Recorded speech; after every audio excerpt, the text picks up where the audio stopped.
Different by design. Studebaker is. Studebaker is. Studebaker is. All right. Well, hello everybody. It's good to see a little crowd here today. Some familiar faces, some new faces. So I'm so glad you're all here today. I'm really excited about this talk. For those of us who remember high school history class, you probably have heard of Lafayette, at least know he fought in the Revolutionary War, right? He was this dashing French nobleman, right? Fought with George Washington in the Continental Army. And that is all very true, right? We know the basics. But as I've discovered, with the exhibit, which I hope you'll see after that in this presentation, I mean, Lafayette lived a very fascinating and very full life during one of the more, I'll call it tumultuous periods in modern history. It was a pretty amazing individual. And he was not a perfect person, but his unwavering belief in human liberty and liberal ideals, born of the Enlightenment period, really guided his actions throughout his life, as we'll see. Now, we don't have time today, again, to go into all the many aspects and facets of his life. I can recommend some great resources for you all at the end. But instead, we're going to break this into two parts. The first is kind of going to look at his life leading up to, during, and after the Revolutionary War. And then part two, we'll look more deeply at what Patrick mentioned, that farewell tour of the U.S. he took in 1824 and 1825. And at the end, I'll speak briefly about the carriage, but you can learn more about that carriage on display and in our exhibit. So without further ado, we'll go into part one, which I'm calling the hero of two worlds. That will make more sense in a few minutes. I'm going to give you his full name just so I don't have to repeat it, and I'll just call him Lafayette from now on. But he was born Marie-Joseph Paul-Yves Roche-Gilbert du Motier de Lafayette, or the Marquis de Lafayette. That is actually his full given name. He was born into a wealthy landowning family in Chavagnac in south-central France in 1757. This is the chateau in Chavagnac. It still stands today as a public museum. There aren't really any good childhood portraits of Lafayette, so this is a painting done by Charles Willson Peale when he was a general in the Continental Army a few years later.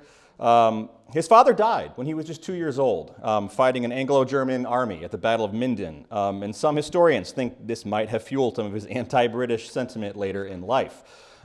He lived with his maternal grandmother at Chavagnac before moving to Paris, right, at age 11.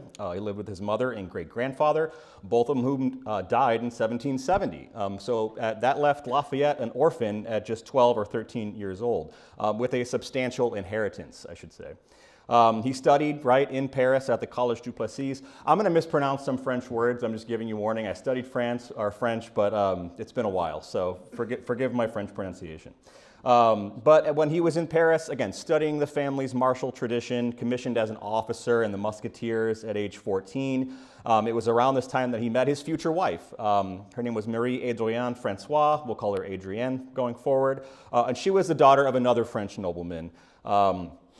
And they would marry in 1774 and would remain fairly devoted to one another until her death in 1807. So we can look, there's Adrienne on the left, and we'll get into some of these other images on the right in just a moment. So him and his new wife were living in Versailles, right, 1773-74. He was given a commission in his wife's family's dragoons. As a young French officer, he trained in Metz, and it was in Metz that he probably started to solidify his desire to go to America, right, and fight for the American cause. And it was in September of 75, he turned 18, returned to Paris to receive a captaincy in the Dragoons. His first daughter was born, Henriette, so a new father, a young father. And we see 1776 dawn and negotiations between American agent Silas Deane, who we'll see here in this portrait here in the middle, negotiating between the French government and the sort of young American government or colonial government about potentially supplying French resources for the American cause. And so we have the King, Louis XVI, and his foreign minister, again, supplying French officers, potentially supplying arms for the Americans. The British caught wind of this. They threatened war, so that they kind of backed out of that plan. But Lafayette met secretly with Silas Deane, all right, in France. He then enlisted Lafayette kind of on a temporary basis as a major general in the Continental Army. His father-in-law heard of this, didn't really take kindly to that. And so he's like, you know what, just so you don't run off, I'm going to send you to visit an uncle by marriage. He's an ambassador in London. He was actually presented to King George, right, in 1776, stayed in London for a few weeks, all while making plans secretly to go to America. So how do you get there, right? The French can't be seen outwardly supporting the Americans, so he bought his own ship for 112,000 pounds, as you do. Bought his own ship. Again, this is a monument in France, I believe, of the ship, the Le Victoire. And he sent letters to his family letting them know of his intentions, got a crew together, and sailed for America. So you have to imagine this was not an easy decision to make, right? He has a young wife, a young daughter at home. His father-in-law is pretty pissed off at him, but he goes anyway. And so there you have it. To fight for the Americans. So him and his party make it to France in the U.S. Make it to the U.S. from France in the summer of 1777. They landed near Charleston, South Carolina. I'll go to the next one here. Made their way to Philadelphia, where Congress confirmed his appointment as a major general in the Continental Army. This was more about his family connection, right, and his zeal for the cause than it really was his military experience. Again, he's still a very young man here. And keep in mind, this is the year after the year of the Declaration of Independence was signed. After, right, 77. The war was not going well for the Americans in 1777. And we see here Lafayette meeting Washington for the first time here, right, in Philadelphia in August of 1777. And this is really the beginning of a lifelong friendship for both men.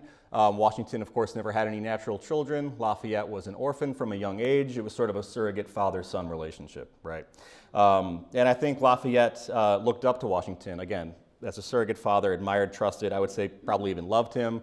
And we'll get more into the war in just a moment. And we'll come back to some of the inherent contradictions, right, between, Washington being Virginia's largest, right, slave owner, right, and Americans owning slaves, and some of Lafayette's sort of early abolitionist leanings. So again, initially he was not given a diplomatic command, but he kind of wore Washington down. He offered to serve without pay, and basically Washington said, fine, I'll give you I'll field test you. So he first saw action at the Battle of Brandywine. This is a painting of the Battle of Brandywine Creek here on the right. This was a defeat for the Continental Army in September of 77, but Lafayette was injured in this battle. He was shot through the calf and helped organize the retreat at the Battle of Brandywine. So that was sort of his first field experience there. He returned to the field after a couple of months. Him and Nathaniel Greene, many of you might remember him from American history, helped do some recon on British positions in New Jersey. And then in November of 77, his division defeated a larger Hessian force at the Battle of Gloucester. So that was the first victory he had in the war. We'll go to the next slide here. This is, of course, we see another painting done much later from the Battle of Brandywine. 1777-78, he stayed with Washington and his troops at Valley Forge. So many of you might remember that from American history class, right? Shared in the hardships of the troops there. It was actually in Valley Forge that the Board of War had asked him to plan an invasion of Quebec, right, out of Albany, New York. That didn't really amount to anything, but again, they're giving him more responsibility, more command, because they trust him. And I should note, Lafayette is not the only Frenchman fighting for the Americans, but he is one of the few from France, right? We have a lot of colonial French officers in the Caribbean and whatnot, but he is one of the only sort of aristocratic Frenchmen from France, right? So he has that connection to the monarchy and whatnot. But he was able to recruit the Oneida tribe to the American side of the war, which we'll talk more about his connections to sort of slaves and Native Americans later on. So France then formally recognizes American independence in March of 1778. We have the arrival of that French fleet, really changes the dynamics of the war. The British pulled all their forces into New York City, kind of concentrated everything in New York City. But Lafayette sees action at the Battle of Baron Hill, the Battle of Monmouth, the Battle of Rhode Island. And in late 78, he was granted permission then to go home on leave, back to France. He had hopes to expand the war, right, in Europe or in other parts of America. So he goes back to France in February of 79. King's not very happy, right? Because he left without permission, but he's getting sort of a hero's welcome, right? And so he kind of let it slide. He was briefly placed on house arrest. But while back home, he worked with Ben Franklin, right, to recruit soldiers from France, 6,000 soldiers under Jean-Baptiste de Rochambeau. You might be familiar with Rochambeau, that name. And then Lafayette would act as that liaison, right, between Washington and Rochambeau. He had a son born in December of 79, George Washington Lafayette. There's no coincidence there. And so then he departs France to go back to Boston. Again, his poor wife, I can't imagine. To go back to the U.S., or sorry, not yet, to the colonies in April 27th of 1780. So 1780, the American cause, right, was still, again, suffering major military defeats, especially in the South. So Washington had him and Alexander Hamilton trying to work with states and kind of procure more troops and more provisions. And so he does a few more things, put in charge of some more divisions patrolling New Jersey and New York State. The war finally comes to really a head, right, at the Battle of Yorktown, so in Virginia. So Washington had Lafayette form up his fighting force, and then he linked up with Baron von Steuben, another name you might remember from American history, in early 1781. Lafayette's kind of on the run at this point from Cornwallis, right? Cornwallis thought Lafayette would have made a great prize if he could have captured him. He didn't. And so it all comes to a head here in Yorktown. Lafayette and Washington stationed artillery, right, around the British positions in Yorktown. And then he ended up, really almost hand-to-hand combat with him and Hamilton and others attacking some of these British redoubts around Yorktown. Cornwallis surrenders October 19th, 1781. Yorktown was the last major land battle. The British still held several port cities, but this was the last major land battle of the war. So I think, so this is Washington, Rochambeau. I think Lafayette's right here. I'm not entirely sure. There's a lot of people in this image. But again, last major land battle. Washington thought Lafayette would be more useful, sort of seeking additional support, naval support from France, right? It was that fleet that arrived that allowed them to trap the British at Yorktown. And so Washington sort of dispatched him back home. Again, he was welcomed home a hero, 1782. We're going to get to this in just a minute. Arrived in December. Early 1782, was promoted to Marshal de Camp and made a Knight of the Order of St. Louis. And then we have the Treaty of Paris signed in 1783. So the next couple of years, we see Lafayette working with Jefferson, right? Thomas Jefferson, to establish trade relations between the U.S. and France. He also joined an abolitionist group called the Society of the Friends of the Blacks at this time. So this was some of his early leanings into the anti-slavery movement. And he even purchased plantations in French Guiana, right, with the aim of having them work the land and later freeing those slaves. And he did come to America one more time in 1784, 1785 to kind of see how the new country was doing. There's some great paintings from that era of him visiting with Washington and other friends he had during the Revolutionary War. So that's kind of, in a nutshell, his experience as a young man fighting in the Revolutionary War. That was certainly an important part of his life. It shaped a lot of who he would become, a lot of his beliefs, right, in human liberty and sort of these liberal ideals. But the second part of his life, arguably, is more interesting. And that really kind of goes into the French Revolution, right? The American Revolution is kind of one chapter in this kind of multi-decade, saga of different revolutions around the world, the French Revolution being another big one. So we have this chaotic period in the late 1780s, right, and early 1790s, where Lafayette's playing a very central role in the events of the French Revolution. I was joking with a colleague. I almost feel like Lafayette was like the Forrest Gump of his time. He just would find himself in these historic situations, but we'll give him a bit more agency, as we'll see here in the French Revolution. And he really tried to walk a middle line here, right? He was an aristocrat by birth, right? Many ties to the ruling family, the monarchy of France, but firmly believed, right, that the people of France must ultimately decide what was best for the nation, not the king, right, and not that feudal we call the ancient regime, right? And so he was advocating a constitutional monarchy, okay, where the king shared power with other branches of government. So, France wasn't quite the blank slate that the U.S. was. They had centuries of tradition to deal with, the monarchy obviously being around for quite a long time. And this middle line, I think, put him in constant danger, right? And so we see Louis XVI it's called the Assembly of Notables. There was a fiscal crisis in France in 1786. Lafayette wanted to reform this body into a truly national assembly, right? But what does the king do instead? Well, he convenes something called the Estates Generales in 1789. If you remember this at all from history, these are the three estates of France. We have the clergy, the nobility, and the common people. To give you a sense of, okay, that doesn't sound so bad. Fine, this is a more a body that had been around for a long, long time and hadn't been called up in quite a while. Well, each of those estates gets a vote. One vote in any sort of public or government matter. Well, 2% of the population are the clergy and nobility, 98% of the population are the commons. It's a little imbalanced, right? So Lafayette was agitating for a vote by head rather than a state, so that the people would have a bit more of a voice.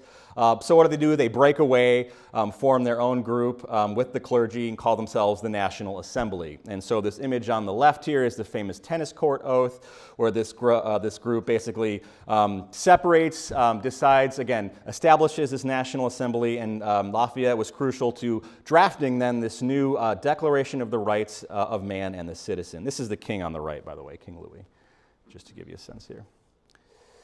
All right, so there's a version of that right here, obviously very much inspired by the American, American Constitution, Declaration of Independence.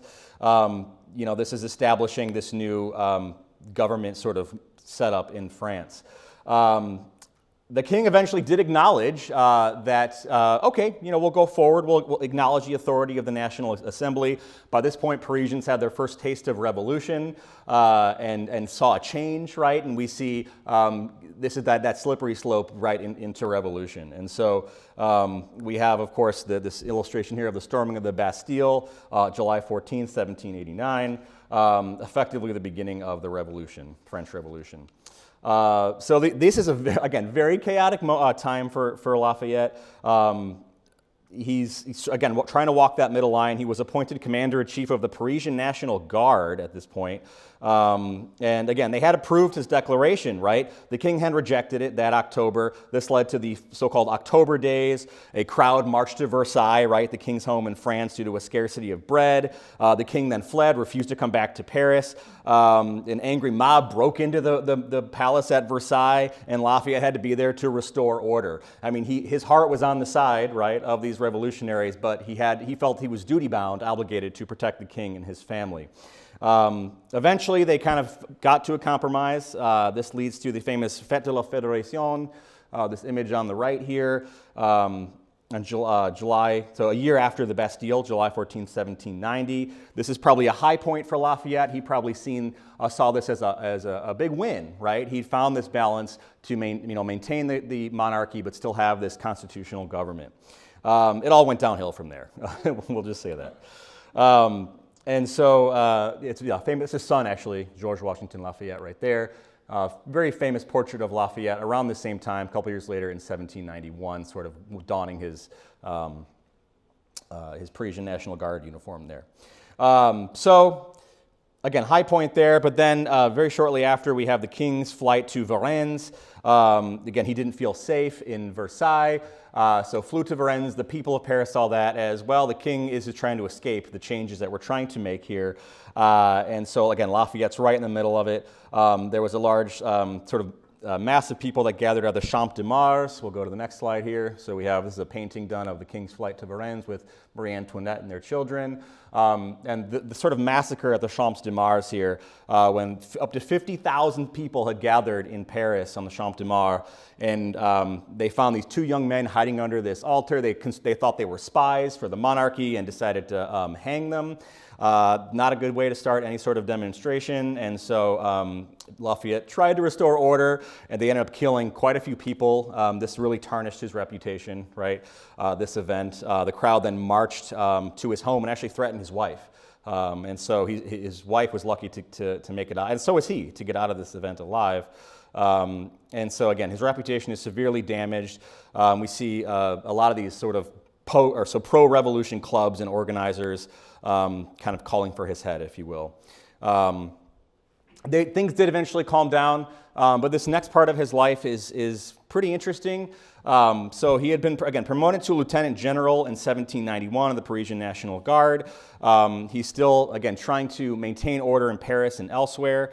But then the National Assembly decides, you know what, let's invade Austria. Why not, in 1792? And Lafayette said, okay, I'm still a Frenchman. I'm fighting for France, even with all the, disarray and discord in Paris. And so while he was in Metz as part of this post, radicals took over in Paris. He was criticizing the growing influence of these different radical groups. So he kind of knew there was a mark on his head at this point. He fled to the Austrian Netherlands because there was a warrant out for his arrest. And back in Paris, this is the reign of terror, right? I mean, this is when the king and Marie Antoinette were beheaded. I don't have an image to show you. You've probably all seen movies or illustrations of this with the guillotine. The reign of terror was, again, I think probably the culmination of the French Revolution, and with the execution of the king and queen and many others. So he tried to escape to the U.S., right? That would make a lot of sense. But with the political climate, he couldn't make it out. So he was imprisoned first in the Austrian Netherlands. He was transferred several places, eventually landed in Olmütz, which was Austria at the time. Today is the Czech Republic. Spent 5 years in prison. And so these are two pretty famous illustrations here. We have him being put in irons very dramatically here. Image on the left, actually, his wife tried to secure his release, with the Austrian government and was denied. And she could have fled to the U.S. with her daughter. She had a passport to leave, but the Austrian government gave him the choice to, well, you could leave or you could stay with your husband. And she stayed with her husband. And so she was in Paris with him for a good chunk of that time. So we have the 5 years in prison here. He was released in 1797. Anyone want to guess who helped secure his release? Napoleon. Yeah, Napoleon, which is, it's funny to me, of all people. But this left Lafayette sort of a man without a country at this point. We'll go to the next slide here. He would not swear allegiance to the directory, right? This was the government under Napoleon, and France was in kind of a quasi-war at that point with the U.S., and so what do you do? He did eventually return to France with help from his wife. Adrienne died in 1807, and she had, while they were in prison, he actually lost most of his family's land. But she was able to advocate for him and had reclaimed some of the land. It's a place called Lagrange. She would spend a lot of the latter part of his life in Lagrange. This is a very turbulent time in French history here. We have from the Directory to the Consulate, from the Consulate to the Empire. Of course, we all know Napoleon over here. Lafayette mostly stayed out of politics at this time. After all that had happened leading up to sort of the Napoleonic era. Jefferson, again, had asked him to even come back to the U.S. in 1803 to become governor of Louisiana. A part of me probably imagines that Lafayette really wanted to take that, but I think he saw sort of there was still work for him to do in France, and so he did not leave. He wasn't really active, again, in Napoleon's rise to power or the Napoleonic era in general. The two had a sort of, we'll call it mutually respectful, if sort of icy relationship. But during that time, again, as Napoleon's power waxed and waned in Europe, he mostly stayed in Lagrange, and he wrote letters, sent gifts to friends in America and other places. So, I like to think, Napoleon sort of being offered this seat in the Legion of Honor, right, under Napoleon, he always declined, right? He said he would gladly have accepted the honors for a democratic government. And I think that right there is sort of Lafayette in a nutshell. So just really quick, we have the Bourbon Restoration in 1814, right? Obviously, Napoleon doesn't stay Emperor of France forever, but the monarchy was restored once he was defeated under Louis XVIII. He did not stand for election in 1814. He stayed in Lagrange. Of course, we know Napoleon comes back to France, tries to take power again, briefly does in 1815, but was finally defeated at Waterloo. And so Lafayette at this point, again, the chamber was dissolved at that point. He returns to Lagrange again. He's 58 years old, right? So he's approaching middle age. And for the next few years, he's involved in a number of sort of pro-revolutionary conspiracies and plots inside and outside France. But he remained a member of the restored Chamber of Deputies until 1823, when he lost his position through some kind of unscrupulous political maneuverings. And so he's, again, enjoying that quiet life, but knows that there's still kind of eyes on him, right, due to some of his affiliations. And so that leads us to part two here, which is what I'm calling Lafayette's American Odyssey. He's in his mid-60s at this point. He's ready for a change, right? 1823, 1824. I said there's probably eyes of the monarchy on him due to some of his prior associations. And so he accepted President James Monroe's invitation to take a grand tour of the U.S. in 1824, 1825. And part of the reason for this tour was to instill a spirit of 1776 in the next generation of Americans. I mean, we're approaching 50 years since the Revolutionary War. And again, partly to celebrate that upcoming anniversary. So that's what he does. He goes to the U.S. in 1824. So I have a couple of portraits painted of him around that time. You can see, obviously, he's aged quite a bit. This one was done around 1822. Pretty famous portrait by Ari Scheffer. I think this exact portrait actually hangs in the House of Representatives today, opposite George Washington. So if you're ever watching C-SPAN, you might see him in the background.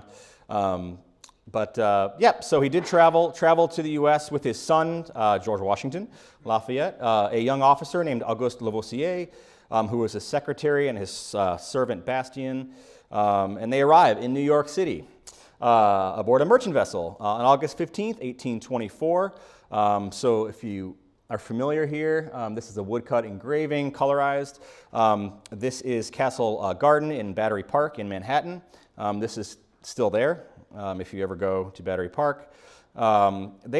Estimates range from 50 to 80,000 people greeted him in New York City. That's a third of the city's population in 1824. And somebody's like, what do we compare it to today? Maybe the Beatles coming to America. They didn't have a third of New York City greeting them on the tarmac. So, it's a monumental occasion for a lot of people, especially younger people who really had no connection to the Revolutionary War era. But this was one of the last, living generals, war hero from that time. From New York City, he traveled to Connecticut and then on to Rhode Island and Boston. In Boston, he received a letter from the then 89-year-old John Adams, and he did pay Adams a visit in Quincy, Massachusetts at his home. Back to New York City he went, and then other locales in New York State. He celebrated the 47th anniversary. I'm not going to go there yet. Hold on. 47th anniversary of the Battle of Brandywine on September 11th, 1824. And then he went on to Philadelphia, where, again, he was treated to a huge welcoming parade. We can see, I'll go to the next slide here. Illustration of the carriage he was riding and the crowds around him in Philadelphia. I found an obituary of a gentleman who died around the same time he arrived in Philadelphia in 1824. I'm going to read this out loud because it's a little bit funny. All right, this is a Louis Carpentier. The bereavement has caused a peculiar sentiment of depression and regret among his family and friends, not only from the value of his character, but from it occurring on the day when every heart was prepared for joy and exultation upon the arrival of General Lafayette in Philadelphia. So it's like, well, he died, but it's a huge bummer because Lafayette was coming, So this was a pretty big deal. All right. So from Philadelphia, I'm going to kind of go through here. I really encourage you. We're going to look at a map in a moment that was put together on the tour. It's recreated in the exhibit, so after the talk, please go look at the map. It'll give you a lot more detail. October 1824, he visits Mount Vernon and George Washington's tomb, obviously, in Mount Vernon, Virginia. Washington had died, obviously, many years before, but this was a pretty tearful reunion, I think, for Lafayette. People left him alone in Washington's tomb, and there was this famous sort of illustration done and circulated. I should mention that everywhere he went, right, people were trying to capture these moments, right, in newspapers and painting, illustrating, painting images for resale. I mean, there were all these souvenirs and whatnot. I mean, this was, like I said, a very big deal. I included another a painting done of Lafayette visiting Mount Vernon on that trip he took in 1784, just again to illustrate the connection and friendship between the two men. October 18th, 19th, he arrives via steamer to Yorktown, Virginia for festivities around the anniversary of the Battle of Yorktown. 25th of October, he visits Richmond, Virginia, and briefly reunites with James Armistead Lafayette, who was not his son, but was an enslaved African-American man who served with Lafayette in the Continental Army. November, he visits Jefferson at Monticello. From there, he mostly stays in the mid-Atlantic states over the winter of 1824 and 25. He spends a lot of that time in D.C. February, he sets out for the southern leg of his tour. He traveled to North Carolina. He visited his namesake town of Fayetteville, North Carolina. It's one of the only places that was named for him while he was here in the 18th century and not named sort of posthumously or much later. From there, his party went out to South Carolina, onto Georgia, Alabama, and then New Orleans, of course, the site of the Battle of New Orleans in 1815, and the site of the Louisiana Purchase transfer ceremony from 1803. They go up via steamer toward Baton Rouge, with stops in Mississippi, Missouri, and then St. Louis. Then they go on in April. The Illinois governor hosts a party in Kaskaskia, Illinois, which I didn't realize until before I read this, but was the French capital of Upper Louisiana before it was transferred to the U.S. And the dignitaries there included Alexander Hamilton's son, William. So kind of interesting. One of the more interesting parts of his journey here, there's no illustration of it. You can read more about it in the exhibit. When they were on the Ohio River, this is Lafayette's only sort of foray into Indiana. The steamship they were on sank in the Ohio River around midnight on May 8th. And the captain was able to warn everybody. They get the party off safely to shore, but the boat sinks, and they had to wait there overnight for another steamboat to pick them up. But they lost everything, so kind of a bummer. But they did safely make it. And then May 11th is the only full day that Lafayette spent in Indiana, in the town of Jeffersonville, so down on the Ohio River. So he did continue his journey toward Louisville and other cities in Ohio, Kentucky, and Wheeling, Virginia, not West Virginia yet. And then on into Pennsylvania, and they reached Erie, Pennsylvania on June 3rd, 1825. He gave a speech in Buffalo before following part of the uncompleted Erie Canal across New York. And so this is a painting from the time depicting the newly built Erie Canal, obviously one of the larger civil engineering projects of that era. And so the carriage in our collection dates from sort of this part of his journey, right? So they took sort of packet boat on the parts of the canal that were finished. The uncompleted parts he rode overland in the carriage that's part of our collection. And, I'll talk more about that in just a few minutes. All right, the party comes back to Massachusetts, where on June 17th, we see Lafayette, for some reason, having a white hair, even though he has a brown toupee. It doesn't matter. So laying the cornerstone of this Bunker Hill monument as part of the 50th anniversary of the Battle of Bunker Hill. I can imagine keeping his itinerary on schedule was kind of a nightmare, and so he was late occasionally, but they did their best to keep him kind of where he needed to go. And they extended his trip, too. It wasn't supposed to be 13 months, but it extended to 13 months. We're not done. He went to New Hampshire, Maine, Vermont, and then back to New York State. He visited West Point a second time, back to New Jersey, and on to Philadelphia again, where then he went on to Delaware. And the party then once again in July visited Pennsylvania, once again visited Brandywine. Here's that map I was talking about. Again, back to the Brandywine battlefield, stopped in Baltimore, and then back to Virginia, and a final trip to Mount Vernon. And then finally in September of 1825, so just to give you a sense of where we're at on the screen here, he had kind of wound his way all the way back over it, again, up to the northeast, and then back toward Virginia and the mid-Atlantic states here. Again, arrives in D.C. He met with the new U.S. President, John Quincy Adams. We don't have time right now, but the election of 1824 was its own story, and Lafayette had a first-hand view of that contentious election between Adams and Jackson. Addresses a joint session of Congress, celebrated his 68th birthday at a banquet at the White House on September 6th, and then September 7th, he departs D.C.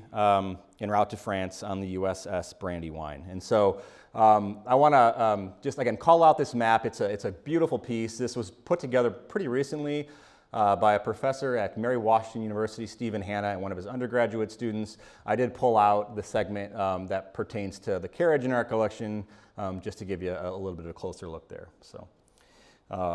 All right, I know part two is focusing on the tour, but it's not like he returned to France and passed away right away. He lived another 10 years.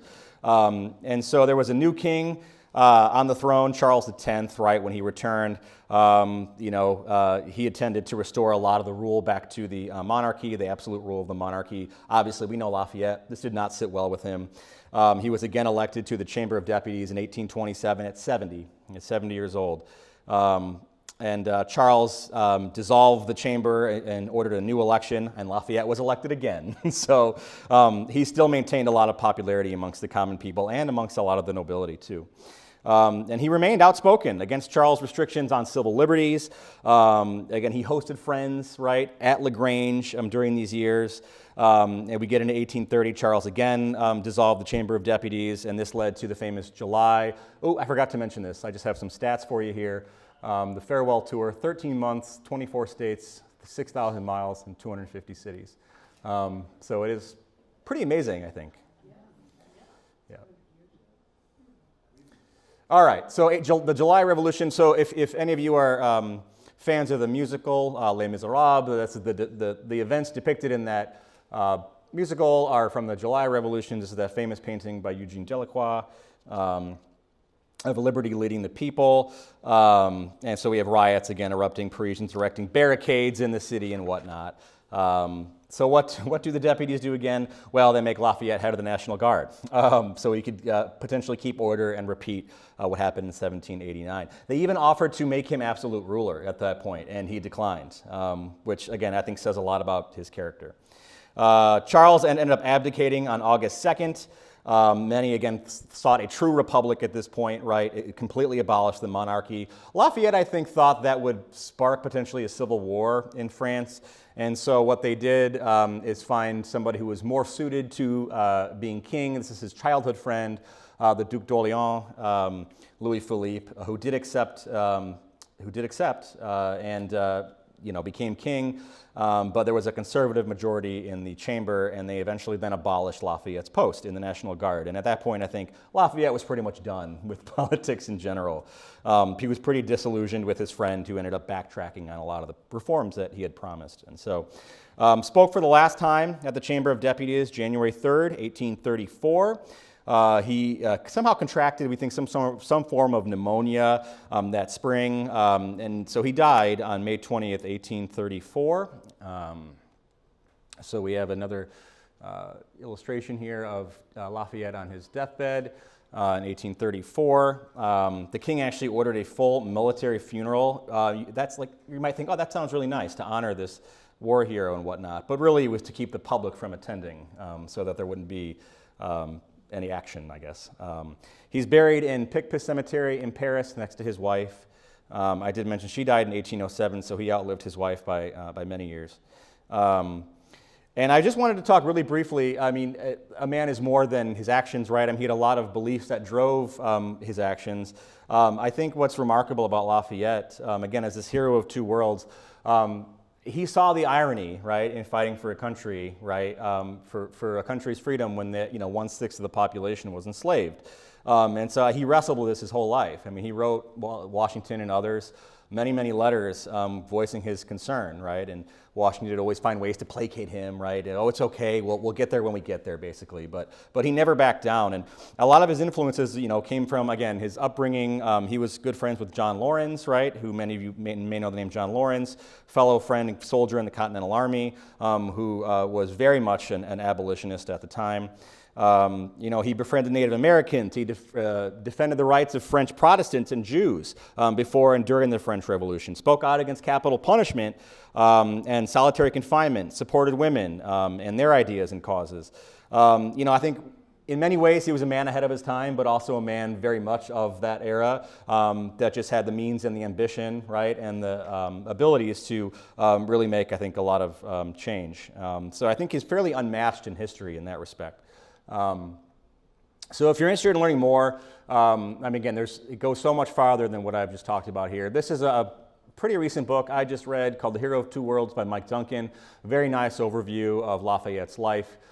These two are also fairly recent, last 10 or 15 years, the Marquis de Lafayette Reconsidered. This is Lafayette in Two Worlds, Public Cultures and Personal Identities in an Age of Revolutions. This is actually more of a primary document. I didn't mention, but that gentleman, the soldier who was accompanying him, actually kept a journal of their voyage to the U.S., and so this is Lavoisier's journal from that time, and so that's an interesting document as well. Yeah, and so that's, again, kind of his life in a nutshell. I did want to call attention to the fact that we're celebrating the 200th anniversary of that tour. I think you'll probably, again, he didn't really visit Indiana. We won't see a whole lot here, but in other places, mostly out east, we'll see a lot more activity and events around places he visited. So these are two websites you can visit. The Lafayette Trail is an organization that is working to establish historical markers in all the places that Lafayette visited. Last time I checked, I think over 800 markers have been installed. And so there's multiple in certain areas, certain cities. But kind of a neat project. So if you're ever in any one of these places, keep a lookout for one of these historical markers. And that does bring us, I don't want to spoil this. I encourage you to go check out our exhibit today.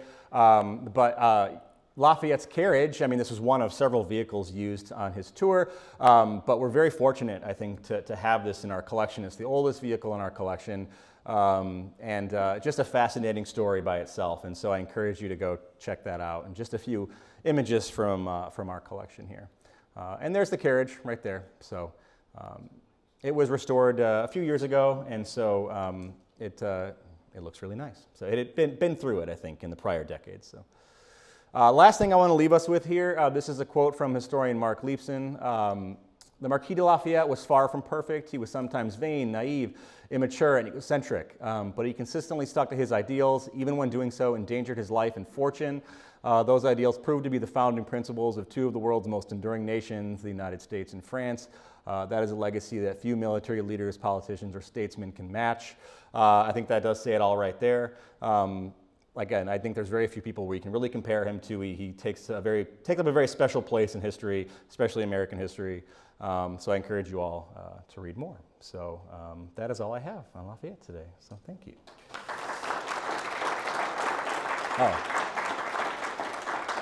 If you haven't seen Hamilton, just see Hamilton, because this will make a lot more sense. But it's a fantastic show. So, all right.